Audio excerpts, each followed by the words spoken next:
não é simplesmente eu conhecer o Evangelho e colocar em prática lá fora.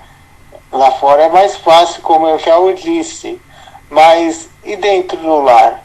E dentro do lar que tem aquelas pessoas que muitas vezes nós necessitamos dessa união, porque alguma coisa eu deixei, porque alguma coisa eu preciso para estar com aquelas pessoas com que eu vivo.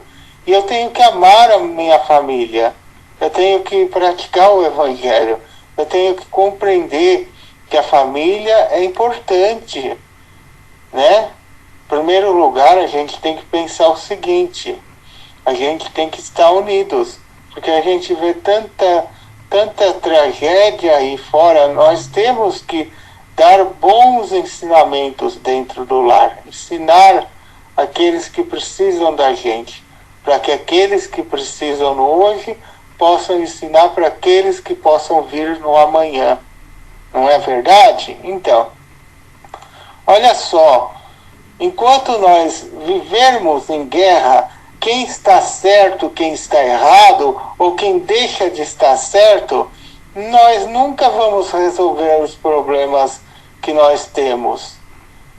Pode ser de convivência no lar, pode ser qualquer coisa que seja. Então tem que pensar, olha só, a gente vê dificuldades por causa de que um falou uma coisa e o outro já não concorda, e sai na maior das brigas, sai xingo, ofensa, e isso atrapalha. Então tem que fazer o Evangelho, e a gente tem que pensar o seguinte: a gente não tem que dormir sem um pedir perdão para o outro, marido e mulher unidos, pensar nas consequências que não simplesmente estão causando um para o outro, mas que estão causando para um todo. Vocês entenderam? Porque não causa um para o outro só, mas causa para um todo. E é mais uma encarnação onde a gente pode na próxima retornar novamente com mais alguma coisa para cumprir. E não adianta, não somos de ninguém. Do mesmo modo que hoje fulano de tal pode estar infeliz, amanhã, então a gente tem que saber como lidar com essas situações. E nós temos que entender que nós temos que dialogar para encontrar a melhor saída para que fortaleça a nossa união em bases sólidas.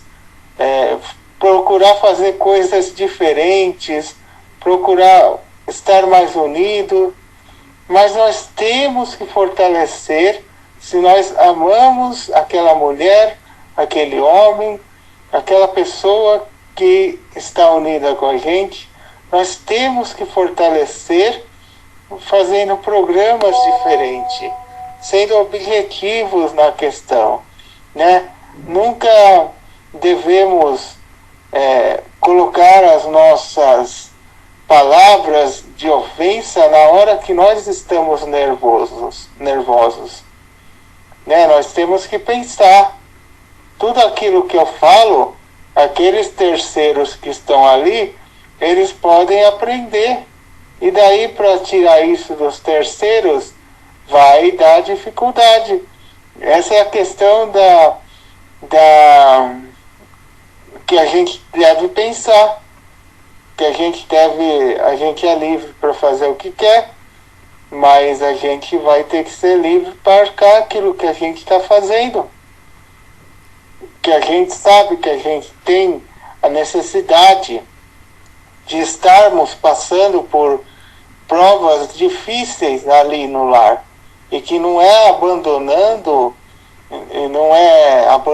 que a gente vai encontrar a solução.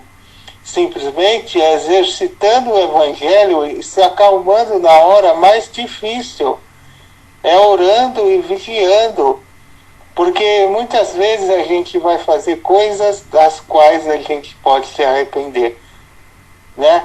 Mas nós temos que analisar a questão, nós temos que analisar as coisas, pensar Se eu estou sofrendo hoje, é porque no ontem talvez eu tenha feito alguém sofrer. E o porquê eu passo por tantas coisas. Queria contar para vocês agora, muito importante essa história. Essa história eu peguei no Teatro Municipal de Santo André. Quando eu fui assistir essa peça, eu gostaria de contar um pedacinho para vocês. Referente que é muito boa, é sobre a doutrina espírita. Tava um casal juntos e a mulher tinha uma mãe bem velhinha no hospital e aquele marido lá falava assim com o amigo dele: eu vou herdar tudo da velha. Eu vou herdar tudo da velha porque ela vai morrer, e vai deixar tudo. Minha filha dela não sabe administrar. Eu vou pegar tudo para mim. Daí, ele já estava pensando nisso. A velha, ela desencarnou, ela estava no hospital, desencarnou. A velha e o genro dela não se davam bem. Mas a velha, a mãe da esposa dele, desencarnou. E o que aconteceu? Aconteceu que lá no plano espiritual, quando ela desencarnou, ela estava no hospital de lá e falava com o protetor dela lá, falava com o protetor lá que ficava no hospital, e tinha os médicos e enfermeiros também. Eu estou muito preocupada com a minha filha. Ela falou para um senhor e ele disse assim: não se preocupe, você fez um bom, você cuidou muito bem da parte material sua, da parte material, e você vai daqui a algum tempo reencarnar como filha deles, entendeu? Porque você fez bom uso do seu dinheiro, das suas coisas, e tudo aquilo que era seu vai voltar para as suas mãos, porque o marido dela, que é o seu genro, que vai ser o seu pai, não vai querer que você fique sem nada. Você vai herdar tudo aquilo que era seu. E foi o que aconteceu. Para ver, quando nós fazemos bom uso, quando nós fazemos bom uso das coisas, quando nós, enfim, nós acabamos retornando com as nossas coisas. Reencarnamos novamente. Então, a questão é, a gente tem que pensar que nada é nosso e que é nosso por um tempo, mas que a questão é que quando se faz o bom uso das coisas que foram nos emprestadas, a gente retorna, a gente pode retornar se tivermos o merecimento da questão, de tudo aquilo que era nosso. Então veja bem, se analisarmos, se a gente é tão apegado a isso, não vai adiantar, a gente vai sofrer. Mas preste bem atenção no que eu vou falar para vocês, meus queridos. Está faltando Deus no coração de muita gente dessa humanidade.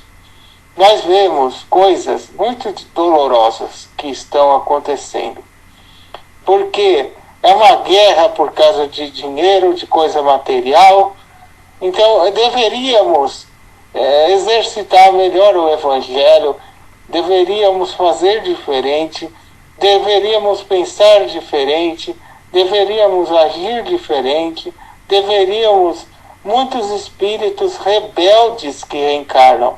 E o homem, ele é o próprio obsessor dele mesmo. Ele é o próprio demônio dele mesmo. Porque ele se prejudica.